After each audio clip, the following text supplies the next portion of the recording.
नाही नाही, त्याने एक भूमिका मांडली बघा. राजकारणामध्ये जर कोणी एक भूमिका चांगल्या पद्धतीने मांडत असेल, मग ते आमचे राजकीय विरोधक जरी असले तरी त्या भूमिकेकडे आपण सकारात्मक दृष्टीने पाहिलं पाहिजे.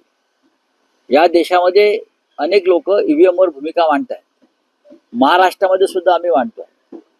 पण भारतीय जनता पक्षाबरोबर सख्य असलेले राज ठाकरे, भारतीय जनता पक्षाबरोबर किंवा एकनाथ शिंदे यांच्या गटाबरोबर सख्य असलेले राज ठाकरे सुद्धा ही भूमिका मांडतायत की झालेलं मतदान कुठे गेलं हे रहस्य, हा संशय आहे, मतदान गायब झालं.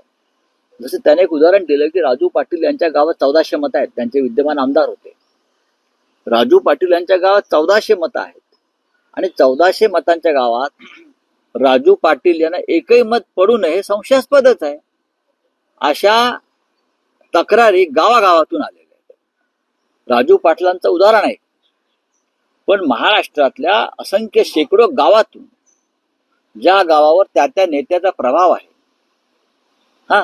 ज्या मतदारसंघात किंवा त्या भागात ज्यांचा प्रभाव, तिथे त्यांना एकही मत पडू नये यासारखं रहस्य कोणतं असू शकेल? नरेंद्र मोदी हे रहस्यभेदक जादूगार आहेत.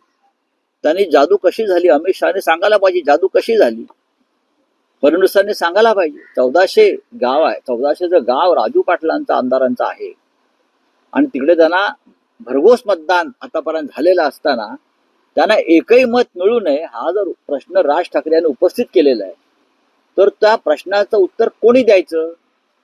ते उत्तर देवेंद्र फडणवीसांनी दिलं पाहिजे, निवडणूक आयोगाने दिलं पाहिजे. त्यांनी एक भाषण केलं की ईव्हीएम संदर्भात केलंय आणि ईव्हीएम संदर्भातल्या त्या मुद्द्यांना आमचा कायम पाठिंबा राहिलेला आहे. अशा वेळेला त्यांनी एक भाषण केलं म्हणून राजकीय दिशा बदलते का? नाही, काही काळ थांबावं लागेल, पाहावं लागेल. आम्ही वारंवार सांगतोय की राज ठाकरे यांची भूमिका ही भाजप धार्जिणी, एकनाथ शिंदे गटाच्या धार्जिणी असल्यामुळे या दोन्ही पक्ष हे महाराष्ट्राचे शत्रू आहेत असं आम्ही जाहीर केलेलं आहे. अशा वेळेला राज ठाकरे त्यांच्याबरोबर जात आहेत हे महाराष्ट्राच्या हिताचं नाही असं आमचं म्हणणं होतं. आम्ही त्यांच्या पुढल्या वाटचालीकडे लक्ष ठेवू.